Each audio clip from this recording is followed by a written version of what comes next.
आज जो बजट प्रस्तुत किया गया है उस बजट में अगर आप चौतरफा जो रिएक्शंस आ रहे हैं उसके आधार पर देखें तो स्पष्ट दिखाई दे रहा है कि लोग इसे ग्रोथ बजट यानी कि विकास को बढ़ोतरी देने वाला बजट मान रहे हैं।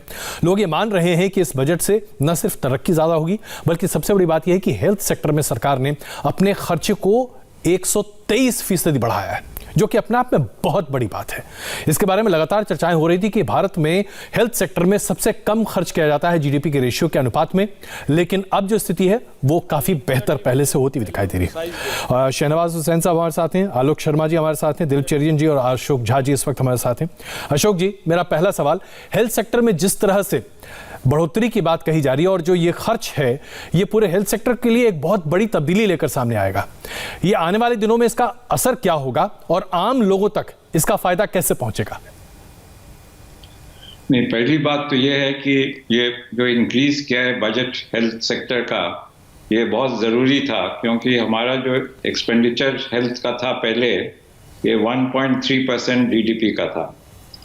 तो ये काफ़ी जाहिर है कि इसमें इंक्रीज करना बहुत ज़रूरी था, और ये पैंडेमिक के सिलसिले में जो इंक्रीज हुआ है तो इससे ग्रास रूट लेवल तक वो हेल्थ फैसिलिटीज़ लोगों को मिलना शुरू हो जाएगा। लेकिन इसमें दूसरी बात यह है कि हेल्थ स्टेट सब्जेक्ट है जी। तो इसमें ज़्यादा खर्च तो स्टेट को करना चाहिए, तो स्टेट को एम्पावर करना बहुत ज़रूरी है, उनको ज़्यादा पैसा देना बहुत ज़रूरी है कि अल्टीमेटली वो हेल्थ सेक्टर का जो भी स्कीम्स होंगे वो स्टेट्स में इम्प्लीमेंट होंगे। तो इस पे भी जरा ध्यान देना चाहिए, देना बहुत ज़रूरी है। बिल्कुल। शहनवाज जी, अब आपके लिए एक सवाल मध्य वर्ग की तरफ से, शायद हम तमाम लोग जो नौकरी पेशा लोग हैं, पीएफ का कंट्रीब्यूशन हम सब लोगों की ज़िंदगी की वो पूंजी है जिसे हम सबसे महत्वपूर्ण समझते हैं, लेकिन अगर साल के 2.5 लाख रुपए से ज़्यादा पीएफ में कंट्रीब्यूशन जमा हो रहा है तब उस पर टैक्स देना पड़ेगा। वो टैक्स फ्री नहीं है, यानी मध्य वर्ग को सीधे तो कुछ मिला नहीं लेकिन चपत ज़रूर लगी है।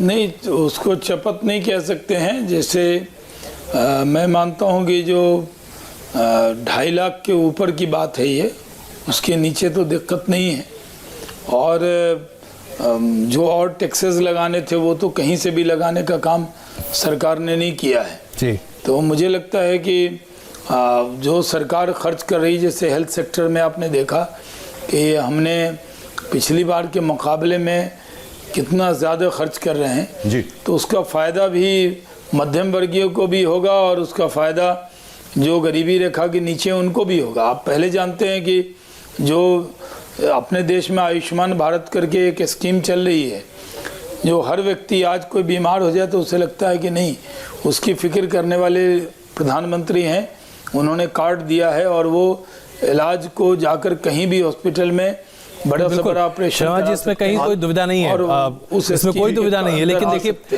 पीएफ जो है वो एक मध्य वर्ग के लिए वो पूंजी होती है जो वो पूरी जीवन भर जमा करता है। इस पर जरूर आलोक जी कुछ बोलना चाहेंगे, लेकिन आलोक जी मेरा सवाल एक और है। आप नहीं मानते कि इतने मुश्किल हालात में ये बजट बनाना अपने आप में एक बड़ी चुनौती थी, और लोग शायद ये उम्मीद कर रहे थे कि बहुत सारे कोरोना के नाम पर सेस लगेंगे, लेकिन ऐसा नहीं हुआ, बल्कि हेल्थ सेक्टर जो है उसमें सबसे ज्यादा बजट एलोकेशन हुई है? देखिए, मुझे लगता है कि जो कोरोना काल में बजट था उससे अगर 5% भी हम कोरोना के बिना नहीं बढ़ा पाए तो बजट के ही मायने बेमाने हो जाते हैं। आप कह रहे हैं हेल्थ में बढ़ा है, बहुत अच्छी बात है, कोरोना का समय था और हेल्थ में बढ़ना चाहिए था, लेकिन बाकी सबका कम किया है। ऐसा तो नहीं है कि हेल्थ का बढ़ गया और बाकी सबका कम ना किया गया हो। चीन हमारे देश की सीमा के अंदर घुस के बैठा हुआ है और आज के बजट में डिफेंस बजट का कहीं पर किसी तरह से कोई उल्लेख FM महोदय ने पूरी तरह से नहीं किया है। दूसरी बात आती है सेंसेक्स की, बाजार की। बाजार आज क्यों बढ़ेगा? बाजार तो बढ़ेगा ही ना, आपने सब कुछ सेल पे लगा दिया है तो बाजार तो खुश है कि सरकार की प्रॉपर्टी, पोर्ट, सड़क सब अब सेल पे आ जाएंगे। OLX कंपनी को ऑथराइज और कर देती निर्मला मैडम तो बहुत अच्छा रहता। आप देखिए कि किस तरह से पिछले 6 महीने में अजय जी 50 कंपनियों ने 4 लाख करोड़ रुपया स्टॉक एक्सचेंज से कमाया है। 50 कंपनियों ने। मैं थोड़ा सहमत हूं आपसे, क्योंकि आपकी सरकार भी तो डिसइन्वेस्टमेंट करती थी ना। क्या आपकी सरकार जब यूपीए सरकार थी तो डिसइन्वेस्टमेंट नहीं था क्या? क्या उस वक्त नवरत्न कंपनियों के डिसइन्वेस्टमेंट की बात नहीं होती थी? आज भी तो मॉनेटाइजेशन की बात हो रही है। साल भी था 2 लाख करोड़ का, कितना हुआ? 10% डिसइन्वेस्टमेंट हुआ है। 2 लाख करोड़ में से मात्र 19,000 करोड़ रुपए डिसइन्वेस्टमेंट से आया है। आपकी सरकार के ऊपर भरोसा नहीं है, कौन एसेट्स को खरीदेगा? कौन से एसेट बिकेंगे जो प्रॉफिट में चल रहे हैं? शाहनवाज भाई जवाब दीजिए जरा इस पे, डिसइन्वेस्टमेंट से खासी नाराजगी आज आलोक भाई। दूसरी चीज आलोक जी, एक मिनट अजय जी, एक मिनट, आप मुझे केवल ये बताइए कि इलेक्शन गोइंग स्टेट्स को सड़क चाहिए केवल, इलेक्शन गोइंग स्टेट्स के अलावा किसी को सड़क नहीं चाहिए? अच्छा, आपने एक मुद्दा उठाया आलोक जी, सड़क चाहिए, आलोक जी आग्रह है, आपने एक मुद्दा उठाया, उसका जवाब सुन लीजिए, हम सड़क पर भी चर्चा करेंगे। सड़क नहीं चाहिए। हाँ प्लीज शहनवाज जी का जवाब सुन लीजिए प्लीज। शहनवाज भाई जी देखिए आलोक जी, आप उस कांग्रेस पार्टी के नेता हैं जिस पार्टी के नेता मनमोहन सिंह जी, और फिर भी डिसइन्वेस्टमेंट पर आपकी राय और उनकी राय अलग है। आप जान रहे हैं डिसइन्वेस्टमेंट होना चाहिए लेकिन सेल नहीं होनी चाहिए। डिसइन्वेस्टमेंट और सेल में फर्क है। कोई सेल नहीं हो रहा है, सेल लगा दी है। आप देखिए जब सब कुछ बेच रहे हैं आप लोग, अटल बिहारी वाजपेयी जी की रेलवे तक से लेके सब कुछ बेच रहे हैं आप लोग। कोई देखिए आज आप जाते हैं बेंगलोर हैदराबाद एयरपोर्ट पे, तो आलोक जी आपको क्या लगता है कि गवर्नमेंट को ही बनाना चाहिए था? हमारी इक्विटी है उसमें। एयरपोर्ट गवर्नमेंट नहीं बनाया है। प्राइवेट सेक्टर में जो एयरपोर्ट आए, हैदराबाद एयरपोर्ट गवर्नमेंट नहीं बनाया। मैं कह रहा हूँ, अरे साहब 1 इंच किसी प्राइवेट व्यक्ति ने कोई लैंड एक्वायर नहीं की है जिसके ऊपर एयरपोर्ट बना हो। अडानी से बनवाइए ना, कहीं लैंड एक्वायर करें, नया एयरपोर्ट अपना बनवाए। सर आलोक जी बनवाइए ना आलोक जी, उस एयरपोर्ट, आलोक जी देश में ये मत, आप एकदम तथ्य से परे बात कर रहे हैं। मैं ही जब सिविल एविएशन मिनिस्टर था तो हैदराबाद और बेंगलोर एयरपोर्ट की शुरुआत हुई थी। सड़क बनेगी, सड़क नहीं बनेगी। आलोक जी आलोक जी विनम्र आग्रह है, जरा शहनवाज जी को बोलने तो दीजिए, आप उनको बोलने ही नहीं देना चाहते। खुश नहीं हो रहे हैं आप जानते हैं ना आलोक जी कि मैं आपके बीच की बात में नहीं टोकता हूँ। हमारे पास अगर टोकने वाले लोग चाहिए तो मैं बैठा देता। हमारे पास एक से एक प्रवक्ता हैं जो आपको बोलने नहीं देंगे। भाई अपनी बात कहिए आप। तो अगर मैं आया हूँ तो थोड़ा मुझे बोलने दीजिए जी। तो मैं कह रहा हूँ कि जब बेंगलोर और हैदराबाद का एयरपोर्ट शुरू हुआ, हमने लैंड एक्वायर किया, चंद्रबाबू नायडू थे और उस वक्त हमने प्राइवेट सेक्टर के में उसमें लैंड हमने किया और हम पार्टनर भी रहे, यानी एयरपोर्ट अथॉरिटी भी उसमें, लेकिन उसमें प्राइवेट सेक्टर का भी पैसा आया। आप ये कैसे कह रहे हैं कि नहीं आया?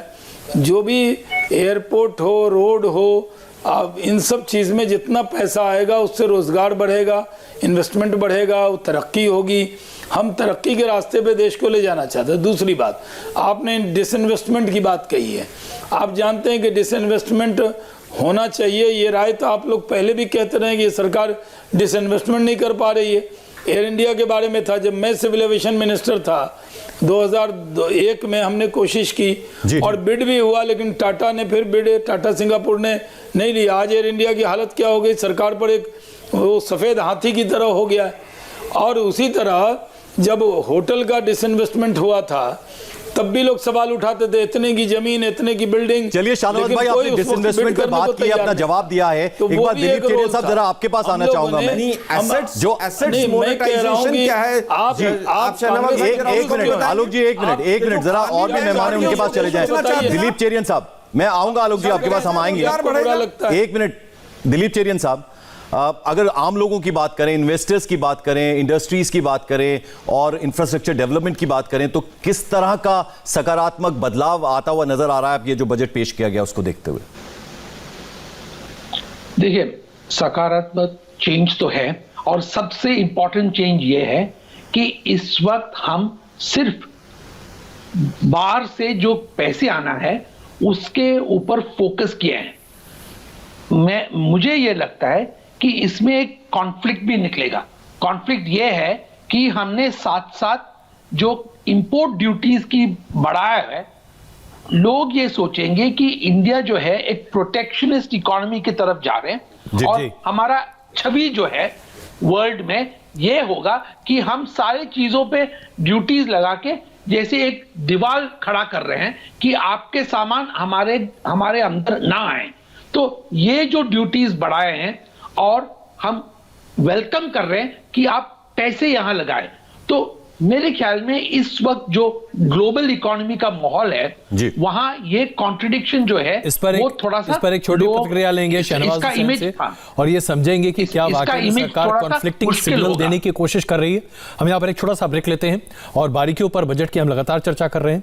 बहुत ही सूक्ष्म और सरल तरीके से हम आपके सामने बजट की बारीकियों को रख रहे हैं। बन रही है हमारे साथ।